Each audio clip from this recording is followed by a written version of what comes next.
Saya duduk di kursi penonton ruang rapat Komisi 7 DPR RI pada suatu sore di awal April 2026. Ponsel saya merekam layar proyektor yang menampilkan tabel anggaran Kementerian Pariwisata. Tiba-tiba, Ketua Komisi Saleh Daulay menunjuk selisih angka jutaan hingga miliaran rupiah di pos tugas pembantuan dan pemasaran. Suaranya tegas. Ini harus eksak, bukan kira-kira. Di depan sana, Menteri Widianti Putriwardana tampak tegang. Tangannya sedikit gemetar saat memegang mikrofon. Matanya mencari-cari jawaban di antara staf yang juga terlihat bingung. Saya tersenyum sinis dalam hati.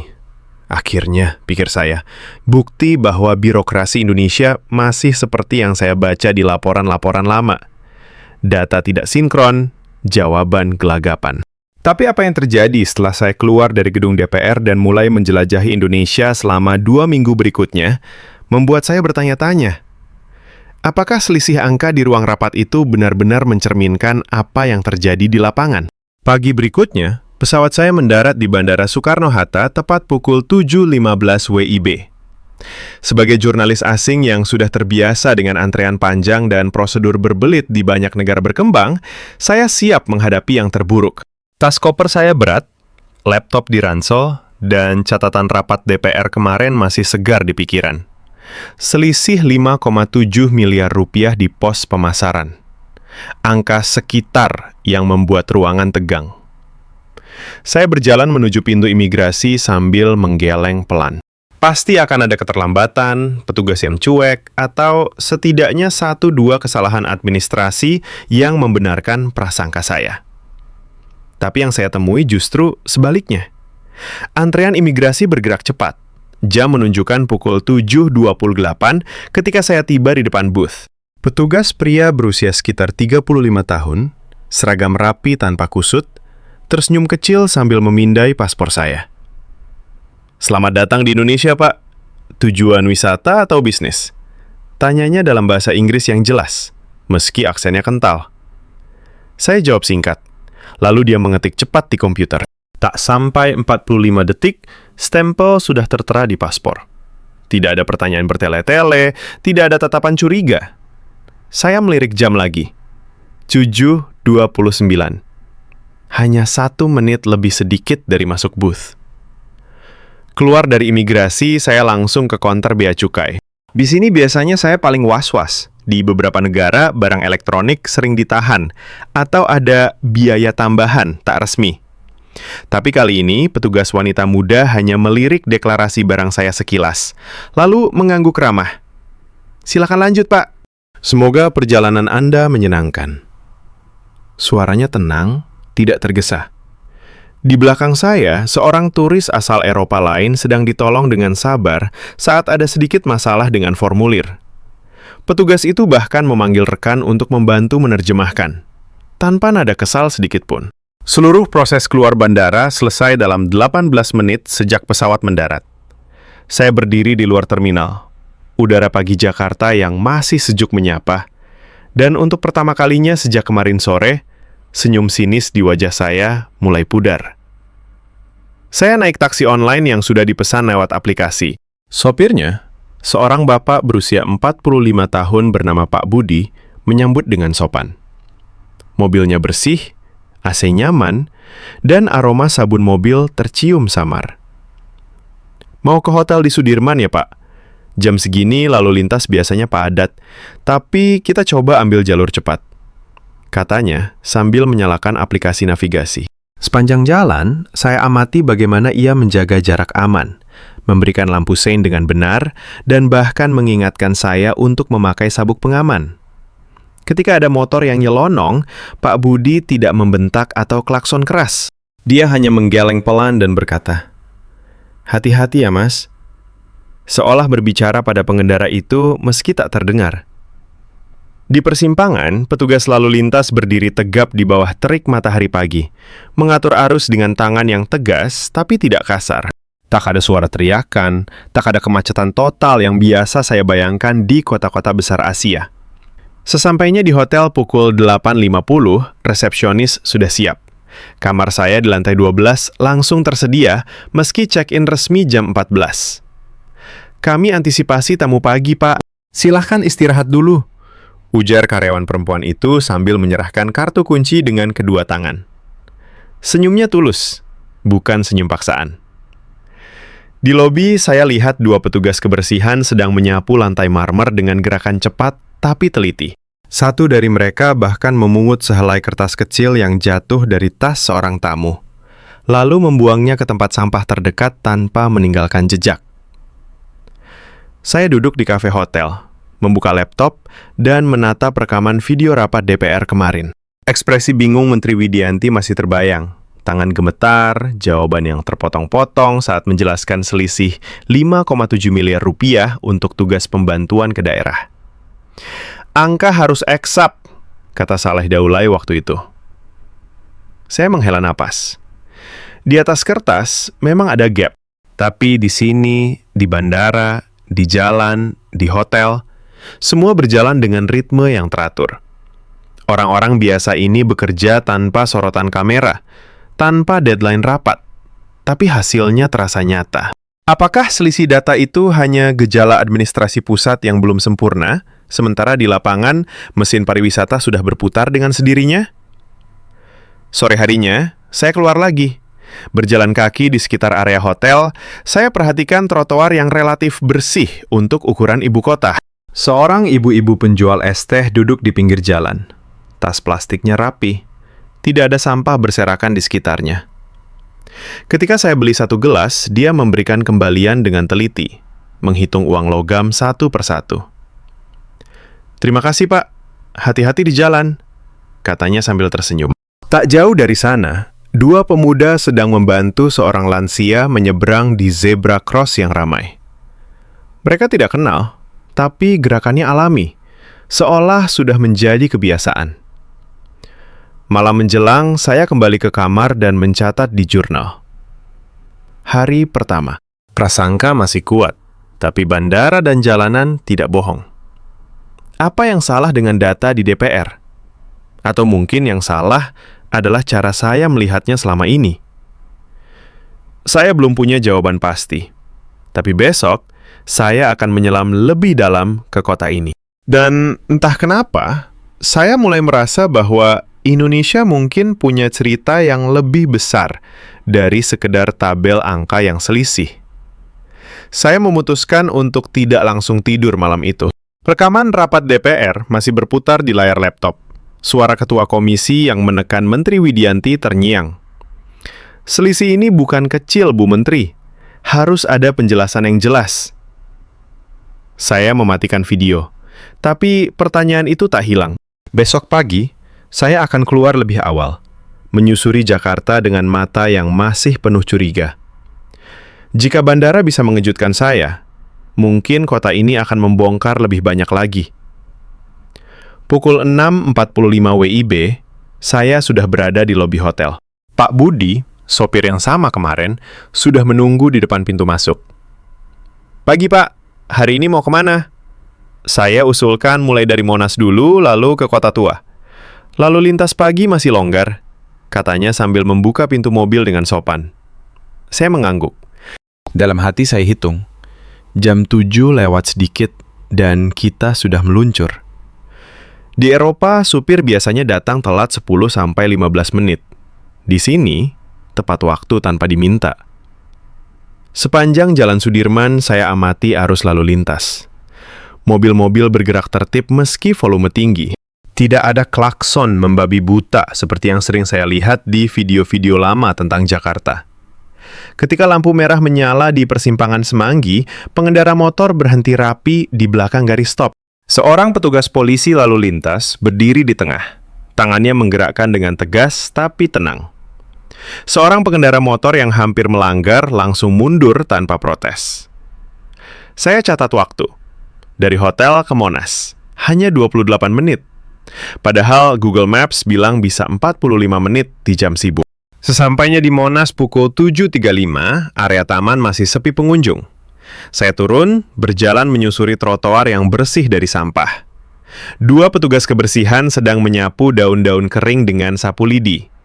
Gerakan mereka cepat tapi teliti, tidak ada daun yang tertinggal di rumput. Salah satu dari mereka, seorang bapak berkaos oranye, melihat saya dan langsung menyapa. "Pagi Pak, mau foto-foto? Silahkan, tapi hati-hati di tangga ya." Dia tidak meminta uang, tidak mendekat terlalu dekat, hanya memberi peringatan kecil dengan nada peduli.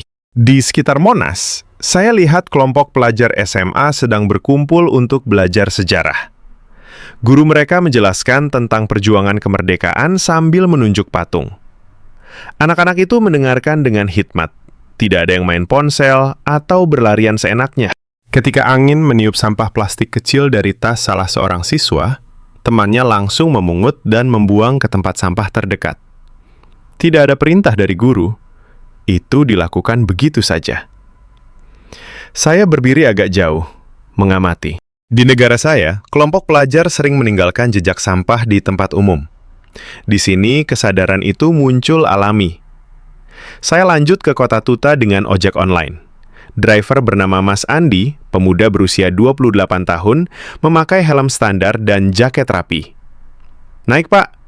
"Kita lewat jalur aman," katanya sambil memastikan saya duduk nyaman. Sepanjang perjalanan singkat, dia bercerita sedikit tentang kota tua yang sedang direvitalisasi. "Dulu agak kumuh, sekarang banyak kafe dan spot foto. Pemerintah daerah kerjanya pelan tapi konsisten," ujarnya tanpa diminta. Saya diam saja, tapi dalam hati mencatat, ini bukan promosi resmi, hanya obrolan biasa dari warga lokal. Tiba di kota tua pukul 8.50. Bangunan-bangunan Belanda tua berdiri gagah setelah direnovasi. Lantai paving blok rata, tidak ada genangan air meski hujan semalam. Pedagang kaki lima di pinggir jalan menjajakan kopi dan gorengan dengan gerobak yang bersih. Seorang ibu penjual keripik singkong melihat saya, tersenyum lebar dan berkata, "Coba ini Pak, baru goreng pagi tadi, enak buat sarapan." Saya beli 1 porsi. Dia menghitung kembalian dengan teliti, memberikan bonus 1 keripik ekstra karena tamu pertama hari ini. Tidak ada tawar-menawar yang melelahkan, tidak ada sikap memaksa. Saya duduk di bangku taman kecil dekat gereja Sion. Di depan saya, sekelompok wisatawan domestik dari Surabaya sedang berfoto. Salah seorang dari mereka menjatuhkan botol air mineral kosong. Sebelum saya sempat bereaksi, seorang satpam setempat yang sedang patroli langsung mendekat, memungut botol itu dengan tangan bersarung, lalu membuang ke tong sampah yang sudah dipisah organik dan non-organik. "Maaf ya Bu, tolong dibuang di tempatnya supaya tetap bersih," katanya dengan nada ramah, bukan marah. Wanita itu mengangguk malu. "Iya Pak, maaf." Tidak ada perdebatan, tidak ada pembelaan diri, hanya pengakuan kecil dan senyum. Sepanjang pagi itu, saya terus berjalan. Di salah satu kafe heritage, barista muda menyajikan kopi dengan latte art sederhana. Saat saya tanya tentang ramai atau tidaknya pengunjung, dia jawab jujur. "Kadang sepi pagi, ramai sore. Tapi kita tetap buka tepat jam 8, Pak, supaya tamu merasa dihargai." Jam dinding menunjukkan pukul 10.15 saat saya bayar. Tagihan pas, tidak ada kesalahan hitung. Saya tinggalkan tip kecil, dan dia membalas dengan membungkuk sedikit. "Terima kasih banyak, Pak. Semoga suka di Jakarta." Menjelang siang, panas mulai terasa. Saya naik taksi lagi menuju hotel untuk istirahat. Di perjalanan kembali, saya buka catatan di ponsel. Kemarin di DPR, Menteri Widianti kesulitan menjelaskan selisih anggaran untuk pemasaran dan tugas pembantuan. Angka di layar proyektor terlihat kacau. Tapi di Monas dan Kota Tua, saya tidak melihat kekacauan. Saya melihat trotoar bersih, petugas yang sigap, warga yang peduli tanpa disuruh. Apakah anggaran yang selisih itu benar-benar hilang? Atau mungkin sebagian besar sudah bekerja di lapangan melalui cara yang tidak terlihat di tabel Excel? Saya tiba di hotel pukul 12.40. Di lobi, karyawan yang sama kemarin menyapa saya lagi dengan nama. "Sudah makan siang, Pak? Kalau perlu rekomendasi resto dekat sini, saya siap bantu." Saya menggeleng, naik ke kamar, dan duduk di balkon. Lalu lintas di bawah masih mengalir tertib. Seorang tukang parkir di seberang jalan sedang membantu seorang ibu-ibu memundurkan mobil dengan isyarat tangan yang jelas.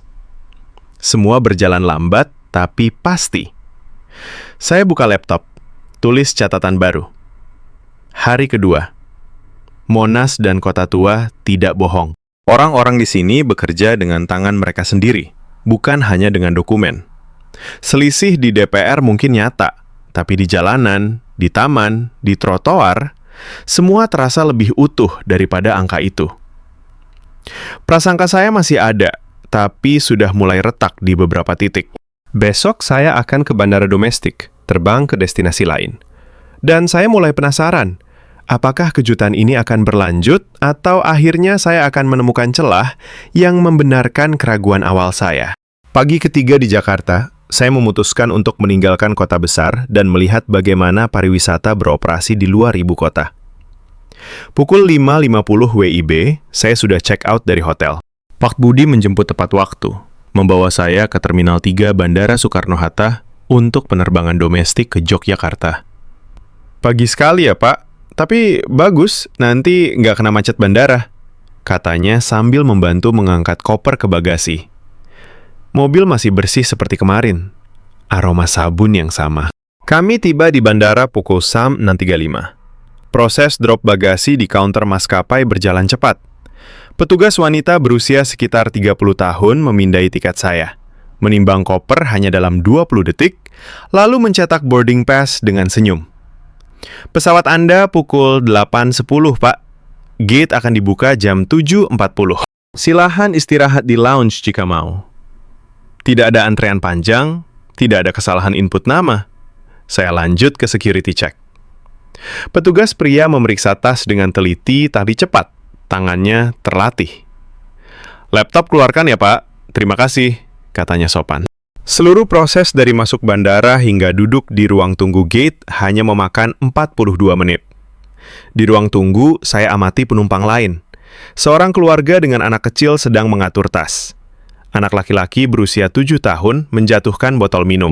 Ayahnya langsung memungut, membersihkan dengan tisu, lalu membuang ke tempat sampah yang sudah dipisah.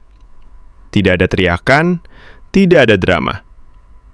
Di sebelah saya, dua ibu-ibu dari Solo sedang berbincang pelan tentang rencana liburan di Borobudur. Kita naik kereta dari stasiun Tugu, biar lebih santai, kata salah satunya. Obrolan biasa, tapi menunjukkan bahwa orang Indonesia sudah terbiasa merencanakan perjalanan dengan rapi. Pesawat take off tepat pukul 8.10. Penerbangan hanya 55 menit. Saat mendarat di Bandara Adi Sucipto, Yogyakarta, pukul 9.05, saya langsung merasakan perbedaan suasana. Bandara kecil ini lebih tenang. Proses keluar sangat cepat. Petugas imigrasi domestik hanya memeriksa KTP dan tiket sebentar, lalu mengangguk ramah. Selamat datang di Jogja, Pak. Semoga betah. Di luar terminal, sopir taksi online sudah menunggu dengan nama saya di kertas. Namanya Mas Joko. Mobilnya Avanza putih bersih, AC dingin. Mau langsung ke hotel di Malioboro ya, Pak? Atau lewat Borobudur dulu? Tanyanya. Saya pilih langsung ke hotel karena masih pagi. Perjalanan ke Malioboro memakan waktu 35 menit. Sepanjang jalan, saya perhatikan trotoar yang rapi, pohon-pohon yang terpangkas, dan petugas kebersihan yang sedang membersihkan selokan kecil. Tidak ada tumpukan sampah. Di sebuah lampu merah, seorang pengendara motor memberikan prioritas kepada pejalan kaki yang menyeberang. Saya catat, ini bukan hal besar, tapi konsisten. Tiba di hotel kecil di pinggir Malioboro pukul 10.05. Resepsionis, seorang gadis berhijab bernama Mbak Rina, sudah siap. Kamar Bapak di lantai 3, view ke jalan. Sarapan masih tersedia sampai jam 11. Kamar bersih, handuk terlipat rapi. Botol air mineral sudah disiapkan 2. Saya mandi cepat lalu keluar lagi, berjalan kaki menyusuri Malioboro. Siang hari Malioboro ramai tapi tidak kacau. Pedagang lesehan menjajakan batik dan makanan dengan gerobak yang tertata. Seorang penjual gudeg melihat saya, menyapa dengan ramah. Mau coba gudeg, Mbok, Pak? Porsi kecil dulu, biar cocok. Saya duduk. Dia menyajikan dengan piring bersih, sendok dan garpu terbungkus plastik. Saat bayar, dia menghitung kembalian dengan teliti di depan saya. "Ini kembaliannya, Pak. Terima kasih ya." Tidak ada upaya menaikkan harga untuk turis asing. Saya lanjut berjalan ke arah Tugu. Di tengah jalan, ada kelompok wisatawan asing dari Korea yang sedang bingung mencari arah. Seorang pemuda lokal yang lewat langsung mendekat. "Mau kemana, Mas? Saya antar ke titik itu ya." Dia tidak minta bayaran, hanya membantu dengan senyum. Wisatawan itu mengucapkan terima kasih berkali-kali. Saya amati dari jauh. Interaksi itu alami, tidak dipaksakan. Menjelang sore, saya naik becak ke Keraton Yogyakarta.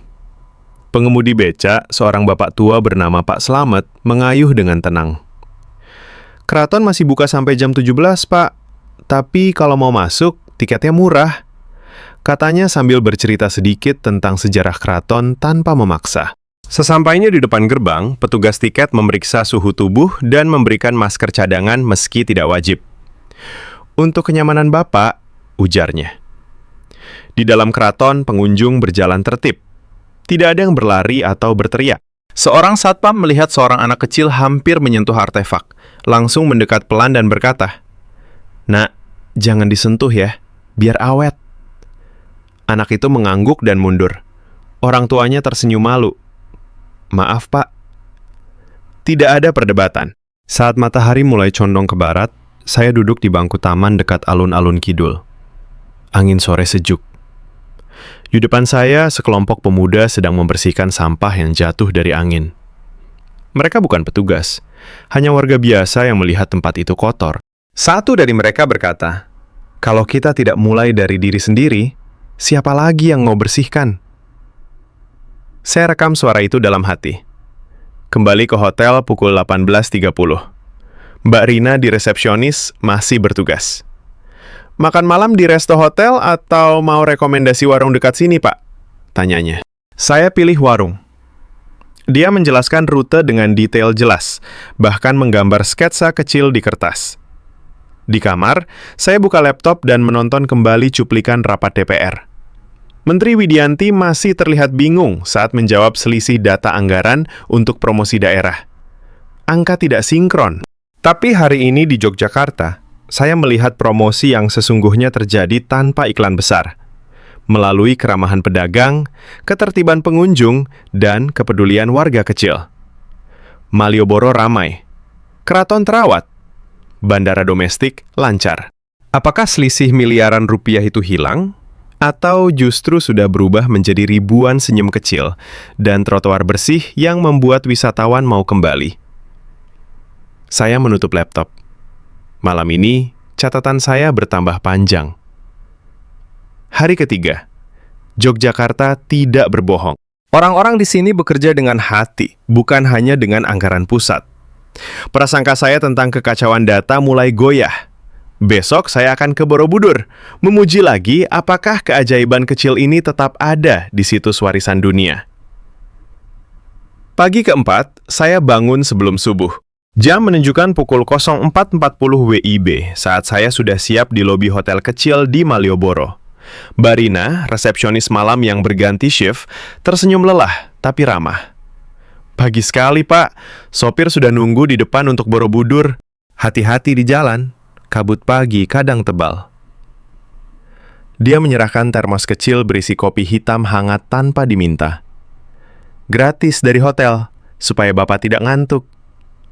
Supir hari ini bernama Pak Hari, seorang bapak berusia 52 tahun dari Magelang. Mobilnya Innova hitam mengkilap, interior wangi kayu manis. "Kita berangkat sekarang ya, Pak. Sampai Candi Borobudur sekitar pukul 7 kalau tidak ada hujan," katanya sambil menyalakan mesin tepat pukul 4.55. Jalan dari Yogyakarta ke Magelang masih gelap, tapi lampu-lampu jalan menyala terang. Sepanjang perjalanan, Pak Hari menjaga kecepatan stabil 70-80 km per jam. Ketika ada truk besar di depan, dia tidak memaksa overtaking. "Lebih sabar, Pak. Keselamatan dulu," gumamnya pelan.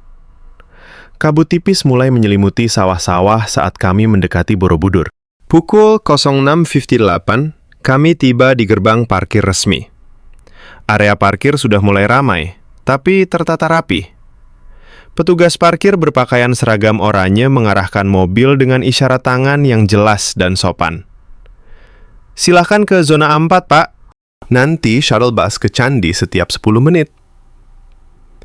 Tidak ada suara teriakan. Tidak ada parkir liar yang mengganggu. Saya naik shuttle bus pukul 7.10. Bus ber-AC, kursi bersih, dan sopir menyapa setiap penumpang dengan "Selamat pagi." Di dalam bus, seorang guide lokal bernama Mas Dwi berdiri di depan. "Hari ini cuaca cerah, Bapak. Candi akan terlihat indah dari atas. Kalau ada yang perlu ditanyakan, silahkan." Suaranya tenang, tidak seperti guide yang biasa memaksa beli pakai tur mahal. Sesampainya di pintu masuk candi pukul 07.25, antrean tiket bergerak cepat. Petugas wanita memindai QR code tiket saya dalam 15 detik, lalu memberikan peta kecil dan earphone audio guide gratis. "Silakan naik pelan, Pak. Tangga licin kalau embun masih ada. Kami sudah lap setiap jam." Saya mulai mendaki. Anak tangga batu terawat. Tidak ada lumut tebal atau sampah. Di setiap platform, ada petugas kebersihan yang diam-diam memungut daun kering atau botol air yang tertinggal pengunjung sebelumnya. Di puncak candi, matahari mulai terbit di balik kabut. Stupa-stupa besar berdiri megah. Saya duduk di salah satu relief batu, mengamati wisatawan. Sebuah keluarga dari Jakarta sedang berfoto. Anak remaja mereka hampir membuang bungkus permen ke tanah, tapi ibunya langsung menahan tangan anak itu dan berkata pelan, "Buang di tas dulu, nanti di bawah ada tong sampah." Tidak ada ceramah panjang, hanya pengingat kecil yang langsung ditaati.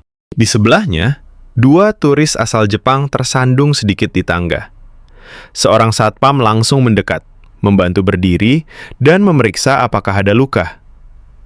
"Bapak Ibu tidak apa-apa, ada P3K di pos jika perlu," katanya dalam bahasa Inggris sederhana tapi jelas. Saya lanjut berkeliling. Di zona relief Karma Wibangga, seorang guide sukarela dari komunitas lokal sedang menjelaskan sejarah kepada sekelompok mahasiswa. Dia tidak meminta bayaran, hanya berdiri di sana karena senang berbagi. Saat salah seorang mahasiswa bertanya detail yang rumit, guide itu menjawab dengan sabar, bahkan mengambil ponsel untuk menunjukkan foto referensi dari arsip candi. Tidak ada nada bosan. Tidak ada, "Sudah cukup ya." Menjelang pukul 9.30, saya turun kembali. Di area food court sederhana di bawah, pedagang menjajakan mie ayam dan wedang ronde dengan meja yang ditutup plastik bersih. Seorang ibu penjual wedang ronde melihat saya duduk sendirian, lalu menyodorkan mangkuk kecil. "Coba ini dulu, Pak. Hangat, cocok pagi-pagi di candi. Harganya Rp8.000 saja." Dia tidak memaksa beli banyak. Saat saya bayar dengan uang pas, dia tersenyum lebar. "Pas sekali, terima kasih." Di parkir, shuttle bus kembali datang tepat waktu. Pak Hari sudah menunggu di mobil. "Bagaimana candinya, Pak? Puas?" tanyanya sambil membuka pintu. Perjalanan pulang ke Yogyakarta, kami lewati jalur alternatif yang lebih sepi. Di sebuah desa kecil, saya lihat warga sedang gotong royong membersihkan saluran air depan rumah. Mereka bukan petugas pemerintah, hanya tetangga yang berkumpul pagi itu. Satu dari mereka melambai ke mobil kami. "Hati-hati di tikungan ya, Pak." Kami tiba kembali di Hotel Malioboro pukul 12.15. Mbak Rina menyambut di lobi. "Sudah makan siang, Pak? Kalau mau, ada nasi liwet spesial di warung belakang hotel." Saya istirahat sebentar, lalu keluar lagi sore harinya ke Pantai Parangtritis untuk menguji lebih jauh. Perjalanan ke pantai memakan waktu 1 jam 20 menit. Jalan provinsi mulus, tidak ada lubang besar. Di pinggir jalan, spanduk kecil tentang jaga kebersihan pantai terpasang rapi. Di Parangtritis, angin laut kencang, tapi area wisata tetap tertib. Pedagang kuda dan ATV tidak berlarian mengejar turis. Mereka berdiri di zona yang sudah ditentukan, menawarkan dengan sopan. Seorang pemilik kuda bernama Mas Budi berkata, "Kalau mau naik, Pak, harga tetap Rp50.000 per putaran. Tidak nego-negoan ribet." Saya naik sebentar. Kuda terawat, pelana bersih. Saat turun, Mas Budi membantu dengan tangan yang kuat tapi lembut. Sore menjelang maghrib, saya duduk di pasir sambil menatap ombak. Seorang anak kecil dari keluarga lokal menjatuhkan mainan pasirnya dekat saya. Ayahnya langsung memungut, membersihkan, dan berkata pada anak itu, "Kalau jatuh, ambil sendiri ya, biar pantai tetap bersih untuk semua orang." Anak itu mengangguk dan melanjutkan bermain. Kembali ke hotel pukul 19.40. Saya buka laptop di kamar. Cuplikan rapat DPR tanggal 1 April masih tersimpan. Menteri Widianti Putri Wardana terlihat tegang. Tangan memegang mikrofon agak gemetar saat Saleh Daulay menanyakan selisih 5,7 miliar rupiah di pos tugas pembantuan dan pemasaran. Anggaran total 1,46 triliun rupiah disebut, tapi data tidak sinkron. Deadline 5 hari diberikan untuk perbaikan. Saya tutup mata sejenak. Hari ini di Borobudur dan Parangtritis, saya tidak melihat miliaran rupiah yang hilang. Saya melihat ribuan detail kecil. Shuttle bus tepat waktu, petugas yang sigap, warga yang membersihkan tanpa disuruh, pedagang yang jujur, guide yang tulus. Pariwisata di sini berjalan bukan karena iklan mewah di luar negeri, tapi karena orang-orang biasa yang menjaga tempat ini dengan tangan dan hati mereka sendiri. Selisih angka di ruang rapat DPR mungkin nyata sebagai masalah administrasi. Tapi di candi batu yang berabad-abad, di pantai yang ombaknya tak pernah berhenti, mesin pariwisata Indonesia tetap berputar dengan ritme yang tenang dan konsisten. Malam itu catatan saya bertambah. Hari keempat, Borobudur dan Parangtritis membuka mata saya lebih lebar. Data di kertas bisa selisih, tapi pengalaman di lapangan tidak bohong. Orang Indonesia bekerja dengan cara mereka sendiri, pelan, teliti, dan penuh kepedulian. Prasangka saya tentang kekacauan mulai retak lebih dalam. Besok saya akan ke Bali, menguji apakah pola ini tetap sama di pulau yang berbeda. Saya terbang ke Bali pagi itu juga. Pesawat dari Bandara Adi Sucipto lepas landas tepat pukul 8.35 WIB dan mendarat di Bandara Ngurah Rai pukul 9.55 WIB. Proses keluar Bandara Bali jauh lebih halus dari yang saya bayangkan. Antrean imigrasi domestik hanya 4 menit. Petugas pria berusia sekitar 40 tahun memindai tiket dan KTP saya, lalu mengangguk ramah sambil berkata, "Selamat datang kembali di Bali, Pak. Semoga liburannya menyenangkan." Tidak ada pertanyaan berbelit, tidak ada tatapan curiga.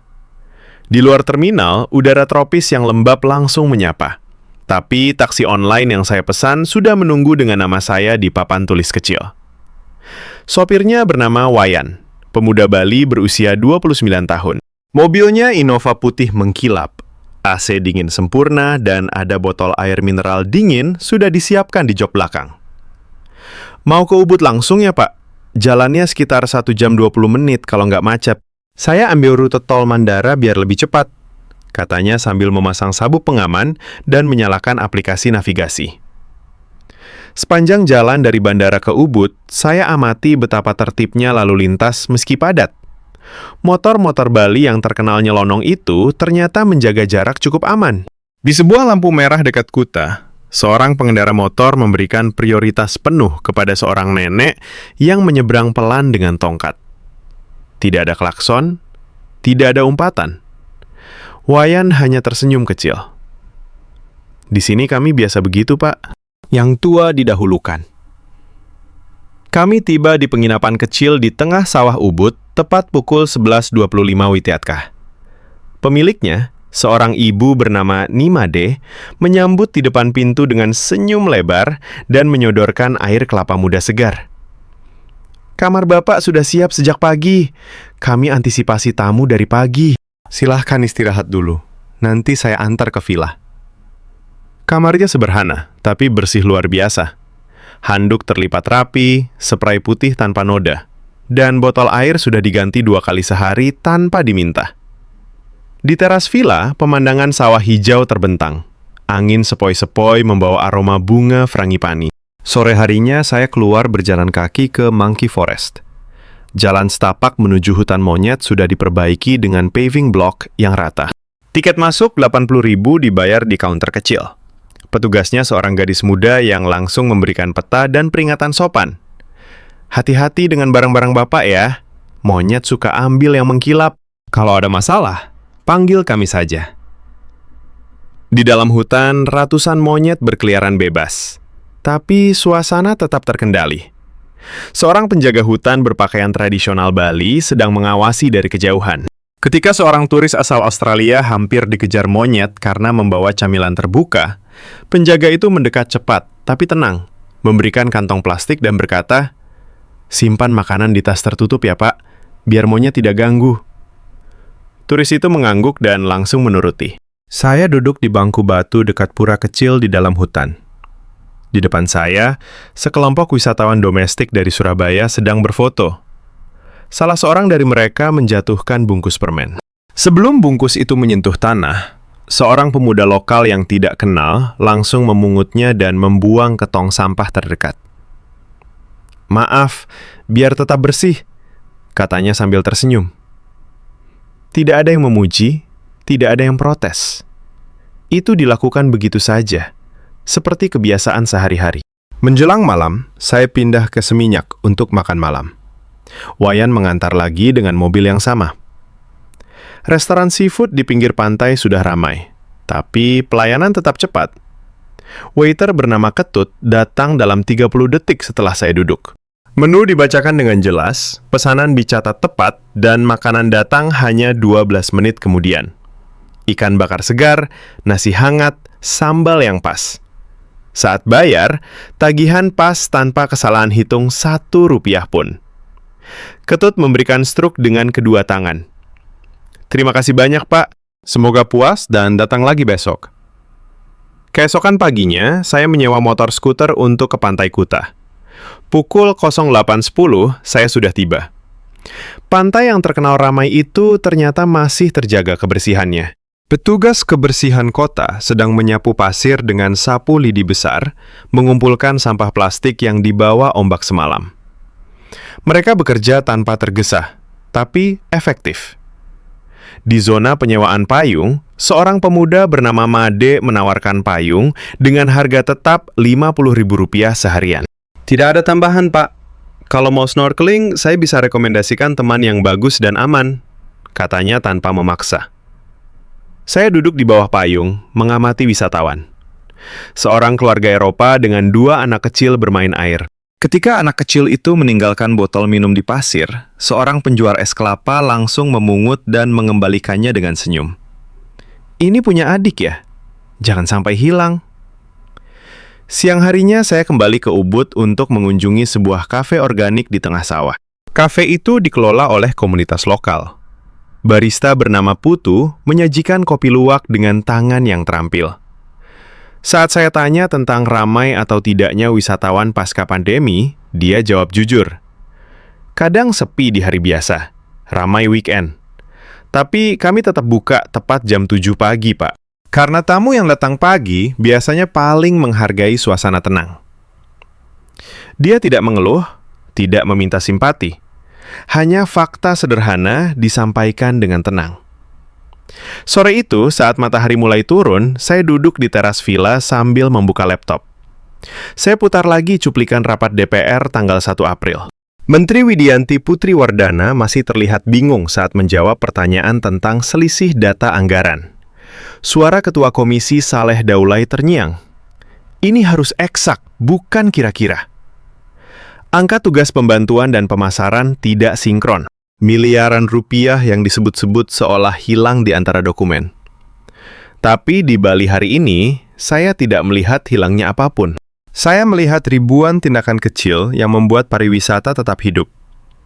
Shuttle di bandara tepat waktu, penjaga hutan yang sigap, pedagang yang jujur, warga yang memungut sampah tanpa disuruh, pelayan yang cepat dan ramah, sopir yang sabar di jalanan padat. Semua berjalan dengan ritme yang lembut tapi konsisten.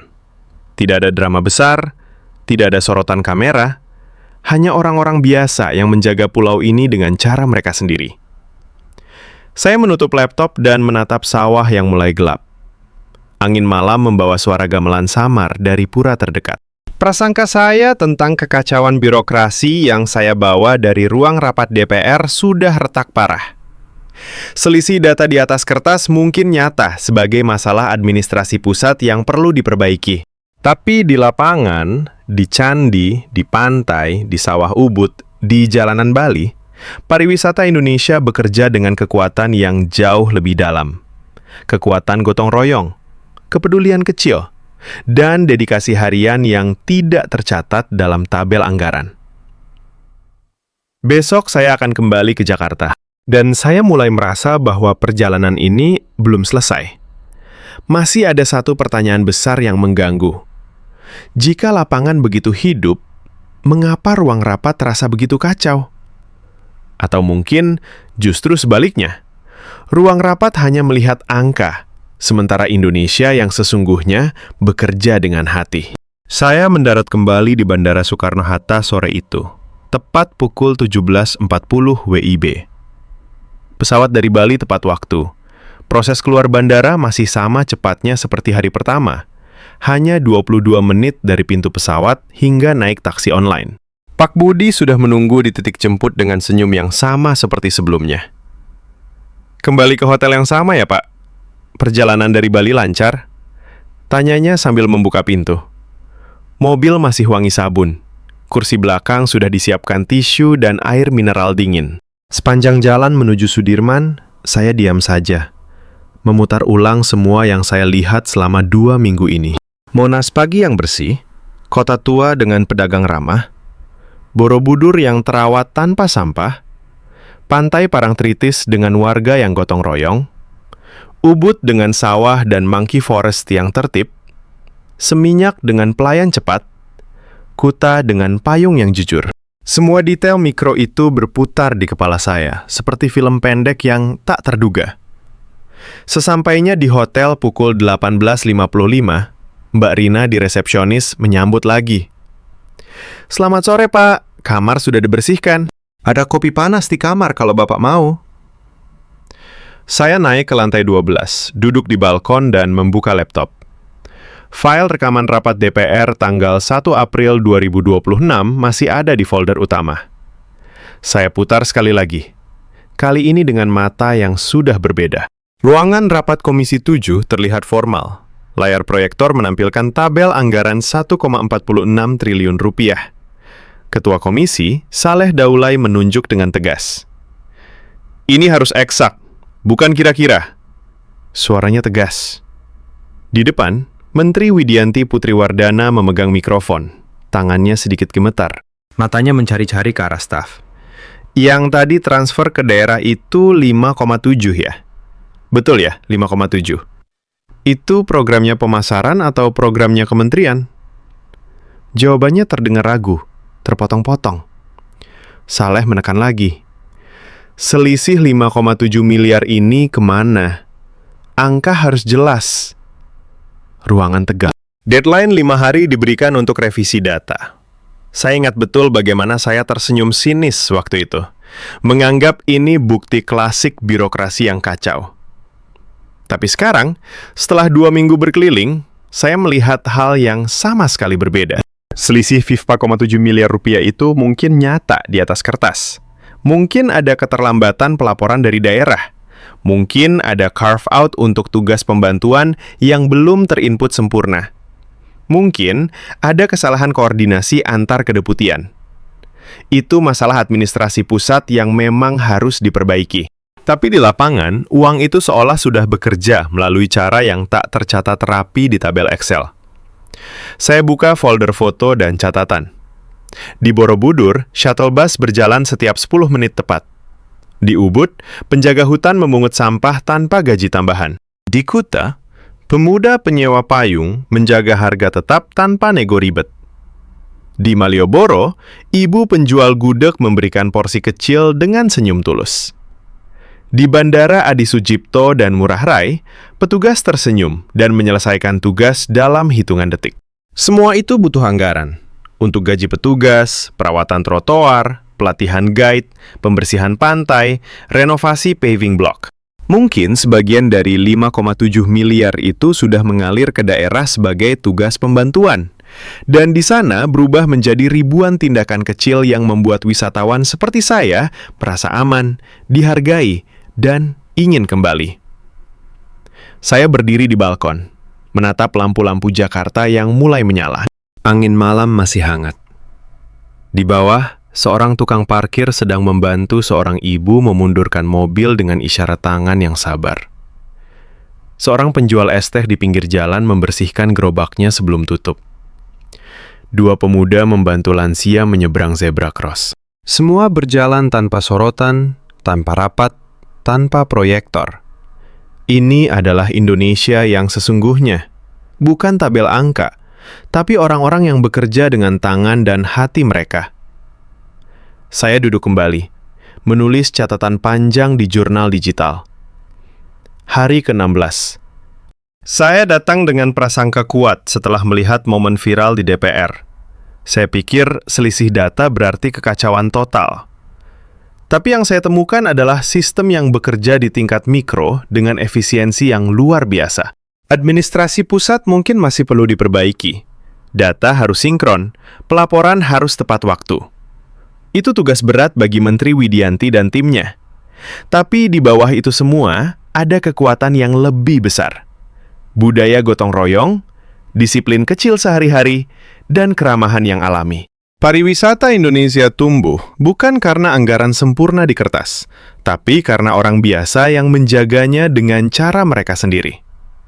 Selisih di ruang rapat mungkin lampu kuning, tapi di jalanan, di candi, di pantai, di sawah, lampu hijau menyala terang setiap hari. Malam itu saya tidur lebih nyenyak. Besok adalah hari terakhir di Jakarta sebelum pulang ke Eropa. Saya sudah memesan tiket untuk mengunjungi satu tempat lagi pagi-pagi sekali. Sebuah lokasi sederhana yang mewakili semuanya. Dan kali ini, saya tidak lagi membawa kamera curiga. Saya hanya ingin melihat dengan mata yang sudah berubah. Pagi terakhir di Jakarta, saya bangun pukul 5.15 WIB. Langit masih gelap, tapi saya sudah tidak bisa tidur lagi. Kemarin malam setelah menonton ulang rekaman rapat DPR, saya memutuskan untuk mengakhiri perjalanan ini di sebuah tempat yang sederhana. Bukan monumen megah, bukan pantai mewah, tapi sebuah pasar tradisional pagi di kawasan Tebet. Saya ingin melihat bagaimana kehidupan biasa Indonesia bergerak, tanpa sorotan kamera, tanpa anggaran besar yang dibahas di ruang rapat. Pak Budi menjemput tepat pukul 5.40. Pagi Pak, hari ini ke pasar ya? Bagus, pasar pagi paling hidup, katanya sambil membuka pintu mobil.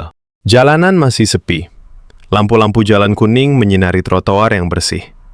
Kami tiba di pasar Tebet pukul 6.65. Udara pagi masih sejuk. Aroma kopi tubruk dan gorengan samar tercium dari kejauhan. Pasar belum terlalu ramai, tapi sudah penuh aktivitas. Pedagang sayur sedang menyusun dagangan di atas meja bambu yang rapi. Seorang ibu parubaya bernama Bu Siti menyapa saya dengan senyum lebar saat saya berhenti di depan lapaknya. Mau lihat-lihat, Pak? Tomatnya segar dari kebun Bogor, baru datang jam 4 tadi. Dia mengelap tangan di celemeknya sebelum menunjukkan sayur. Tidak ada tawar-menawar kasar, hanya obrolan ringan. Saat saya beli beberapa ons cabai dan jeruk, dia menghitung kembalian dengan jari yang lincah. Ini pas ya Pak, Rp12.500. Terima kasih. Di lorong sebelah, seorang bapak penjual ikan segar sedang membersihkan meja es dengan air mengalir. Dia tidak membuang limbah sembarangan. Ada ember kecil di bawah meja untuk mengumpulkan sisik dan isi perut. Biar tidak bau dan pasar tetap bersih, katanya saat melihat saya memperhatikan. Dua pemuda di seberang lorong membantu mengangkat keranjang berat milik seorang pedagang wanita yang lebih tua. Mereka melakukannya tanpa diminta, hanya dengan anggukan kepala dan, "Biar saya bantu, Bu." Saya berjalan lebih dalam ke pasar. Di bagian makanan siap saji, seorang mbak-mbak sedang menggoreng pisang goreng. Minyaknya panas, tapi dia bekerja dengan cepat dan teliti. Saat seorang pelanggan membayar dengan uang logam, dia menghitung 2 kali di depan pembeli. "Supaya tidak salah, Mbak," katanya sambil tersenyum. Tak jauh dari sana, seorang satpam pasar berpatroli pelan. Sesekali membantu mengatur motor yang parkir agak miring. "Biar jalan tidak tersumbat," ujarnya saat saya lewat. Pukul 7.20, pasar semakin ramai. Seorang ibu muda dengan anak kecil di gendongan menjatuhkan bungkus plastik kecil. Sebelum saya sempat bereaksi, seorang pedagang buah di sebelah langsung memungutnya dan membuang ke tong sampah yang sudah dipisah. "Maaf ya Bu, biar pasar tetap nyaman untuk semua," katanya pelan. Anak kecil itu melihat dan belajar tanpa kata-kata. Saya duduk di bangku kayu kecil di pinggir pasar, memegang secangkir kopi hitam yang dibeli dari warung tenda. Di depan saya, kehidupan berjalan seperti biasa.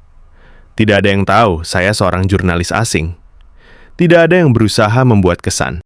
Mereka hanya menjalani hari, membersihkan, membantu, menghitung uang dengan jujur, tersenyum pada orang asing. Saya membuka ponsel, membuka video rapat DPR yang viral itu sekali lagi. Tanggal 1 April 2026, ruangan Komisi 7 DPR RI. Ketua Saleh Daulay menunjuk tabel di layar proyektor. Ini selisih 5,7 miliar rupiah di pos tugas pembantuan dan pemasaran. Harus eksak, bukan kira-kira. Menteri Widianti Putri Wardana memegang mikrofon. Suaranya agak ragu. "Yang tadi transfer ke daerah itu 5,7 ya?" "Betul ya, 5,7. Itu programnya pemasaran atau programnya kementerian?" Ekspresinya tegang. Tangan sedikit gemetar. Matanya mencari staf. Ruangan tegang.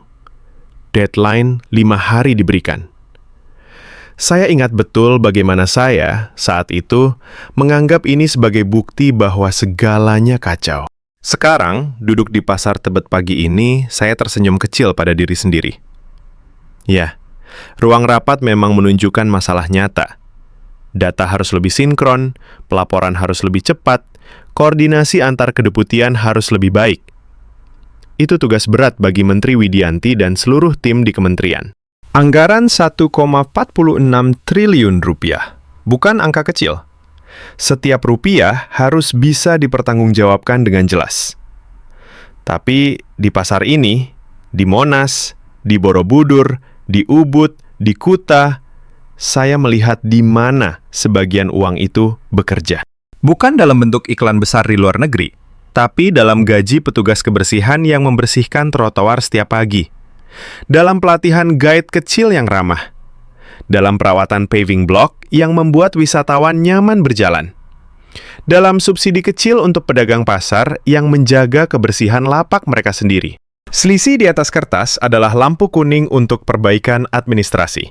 Tapi di bawahnya, ada mesin yang jauh lebih kuat. Orang Indonesia biasa yang bangun sebelum subuh, membersihkan pasar, membantu tetangga, melayani tamu dengan tulus, menjaga pantai dan candi tanpa perlu diinstruksikan berulang kali. Itulah yang membuat wisatawan seperti saya merasa aman, dihargai, dan ingin kembali lagi. Bukan karena data sempurna, tapi karena manusia di belakangnya bekerja dengan hati. Saya berdiri, meninggalkan tip kecil di gelas kopi dan berjalan keluar pasar. Pak Budi sudah menunggu. "Sudah puas, Pak?" tanyanya. Saya mengangguk. Lebih dari puas. Di perjalanan menuju bandara, saya menulis pesan terakhir di jurnal. Saya datang sebagai orang luar yang penuh keraguan. Saya melihat momen viral di DPR dan berpikir, ini dia, bukti kekacauan. Tapi Indonesia mengajar saya dengan cara yang paling sederhana. Melalui bandara yang lancar, jalan yang tertib, candi yang terawat, pantai yang bersih, pasar yang ramah. Saya salah. Bukan berarti tidak ada yang harus diperbaiki. Data memang harus eksak. Tapi kekuatan sesungguhnya Indonesia bukan di tabel angka sempurna. Kekuatannya ada di tangan-tangan yang memungut sampah tanpa disuruh. Di senyum pedagang yang menghitung kembalian dengan teliti. Di sopir yang sabar di jalan padat. Di warga yang membantu tanpa pamrih. Menteri Widianti mungkin gelagapan di ruang rapat. Tapi di lapangan, jutaan Widianti kecil, petugas, pedagang, guide, satpam, bekerja tanpa gemetar. Mereka adalah alasan mengapa pariwisata ini tetap hidup, tetap menarik, tetap memberikan harapan bagi ekonomi. Saya pulang bukan dengan cerita tentang kekacauan. Saya pulang dengan cerita tentang ketangguhan yang lembut. Indonesia tidak perlu sempurna di kertas untuk membuktikan dirinya. Ia cukup menjadi dirinya sendiri. Ramah, disiplin dalam hal kecil, dan penuh gotong royong. Itu sudah lebih dari cukup untuk membuat seorang skeptis seperti saya mengakui, saya salah. Dan saya bersyukur telah salah. Pesawat saya lepas landas pukul 14.30 WIB. Saat naik ke awan, saya menatap Jakarta yang semakin kecil di bawah. Di suatu tempat di kota itu, mungkin ada rapat lanjutan tentang perbaikan data anggaran. Tapi di Pasar Tebet, di Malioboro, di Borobudur, di Ubud, kehidupan sudah berjalan seperti biasa. Dengan tenang, dengan bangga, dengan cara Indonesia. Dan itu, bagi saya, adalah cerita yang jauh lebih indah daripada tabel angka yang sempurna. Pesawat saya lepas landas dari Soekarno-Hatta tepat pukul 14.30 WIB, meninggalkan Jakarta yang semakin kecil di bawah sayap. Saya duduk di kursi dekat jendela, memandang awan putih yang mengambang pelan. Di tangan saya, ponsel masih menampilkan cuplikan terakhir video rapat DPR yang viral itu. Tanggal 1 April 2026, Ruang Komisi 7. Ketua Saleh Daulay menunjuk layar proyektor dengan tegas. Suaranya menggema. Ini harus eksak, bukan kira-kira. Menteri Widianti Putri Wardana berdiri di depan. Tangannya memegang mikrofon agak gemetar. Matanya mencari-cari jawaban di antara staf. Yang tadi transfer ke daerah itu 5,7 ya? Betul ya, 5,7. Itu programnya pemasaran atau programnya kementerian? Jawabannya ragu, terpotong, membuat ruangan tegang. Deadline 5 hari diberikan untuk perbaikan data anggaran 1,46 triliun rupiah yang selisih di pos tugas pembantuan dan pemasaran. 2 minggu lalu, saat pertama kali melihat momen itu, saya tersenyum sinis di kursi penonton. Sebagai jurnalis Eropa yang sudah meliput banyak negara berkembang, saya pikir ini adalah bukti klasik. Birokrasi tropis yang kacau, data tidak sinkron, jawaban gelagapan. Saya datang ke Indonesia dengan tas penuh prasangka, siap menulis laporan tentang bagaimana sektor pariwisata yang potensial ini terganjal oleh ketidakakuratan di tingkat pusat. Tapi Indonesia, dengan cara yang paling sederhana dan tanpa drama, membongkar semua itu pelan-pelan. Di Bandara Soekarno-Hatta hari pertama, proses imigrasi selesai dalam 45 detik. Petugas tersenyum, stempel paspor tertera rapi. Tidak ada pertanyaan bertele-tele. Di jalan menuju hotel, supir Pak Budi menjaga jarak aman. Petugas lalu lintas mengatur arus tanpa teriakan. Di Monas dan Kota Tua, trotoar bersih, pedagang menghitung kembalian dengan teliti. Warga memungut sampah tanpa disuruh. Di Yogyakarta, shuttle ke Borobudur tepat waktu setiap 10 menit. Penjaga candi membantu turis dengan sabar. Ibu penjual wedang ronde memberikan bonus kecil dengan senyum tulus. Di Bali, Monkey Forest terawat. Pantai Kuta tetap bersih meski ramai.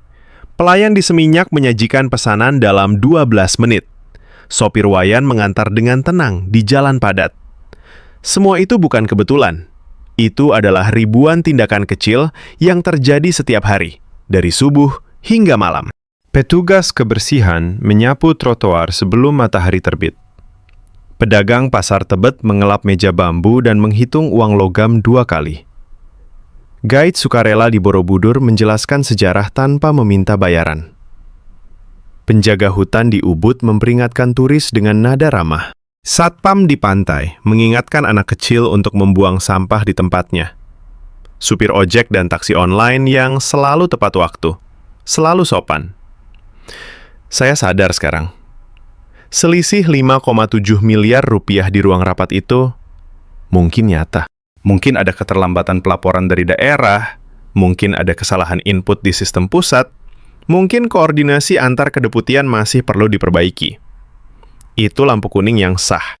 Menteri Widianti dan timnya punya tugas berat untuk membuat data lebih eksak, pelaporan lebih cepat, pertanggungjawaban lebih transparan. Anggaran 1,46 triliun rupiah bukan main-main. Setiap rupiah harus bisa dijelaskan dengan jelas di depan DPR dan rakyat. Tapi di lapangan, uang itu sudah bekerja. Bukan dalam bentuk iklan mewah yang bombastis, tapi dalam gaji kecil petugas bandara yang tersenyum setiap pagi. Dalam perawatan paving blok Malioboro yang membuat wisatawan betah berjalan. Dalam pelatihan sederhana bagi pedagang pasar agar tetap jujur. Dalam subsidi gotong royong membersihkan pantai dan candi. Hasilnya terlihat jelas. Wisatawan asing seperti saya merasa aman, dihargai, dan ingin kembali. Bukan karena tabel sempurna, tapi karena manusia Indonesia yang bekerja dengan hati. Saya ingat pagi terakhir di Pasar Tebet. Bu Siti menjual tomat segar dengan celemek bersih. Pak penjual ikan membersihkan sisik ke ember khusus. Pemuda membantu mengangkat keranjang milik ibu tua. Semua dilakukan tanpa kamera, tanpa rapat, tanpa deadline. Itulah kekuatan sesungguhnya Indonesia. Bukan di ruang ber-AC DPR, tapi di lorong pasar yang ramai, di tangga candi yang licin embun, di trotoar pantai yang disapu setiap pagi. Pesawat mulai menurun perlahan. Di bawah, Eropa sudah mendekat dengan gedung-gedung tinggi dan musim semi yang mulai hijau. Saya akan kembali ke kantor, menulis laporan. Tapi kali ini bukan tentang kekacauan. Bukan tentang momen viral seorang menteri yang gelagapan. Saya akan tulis tentang bagaimana sebuah negara besar bisa tetap bergerak maju meski ada selisih di atas kertas. Tentang bagaimana keramahan kecil, disiplin harian, dan gotong royong yang alami membuat pariwisata ini tetap hidup dan bernapas. Saya tutup ponsel, menyandarkan kepala ke kursi. Di luar jendela, awan semakin tipis. Indonesia tidak perlu sempurna di setiap angka untuk membuktikan dirinya. Ia cukup menjadi dirinya sendiri, ramah pada tamu, teliti pada hal kecil, sabar pada jalan yang panjang. Dan itu, bagi saya yang dulu penuh keraguan, sudah lebih dari cukup untuk meninggalkan sebuah pengakuan tulus. Saya salah. Indonesia mengajar saya dengan cara paling lembut. Dan saya pulang dengan hati yang lebih ringan, dengan cerita yang ingin saya bagikan pada siapa saja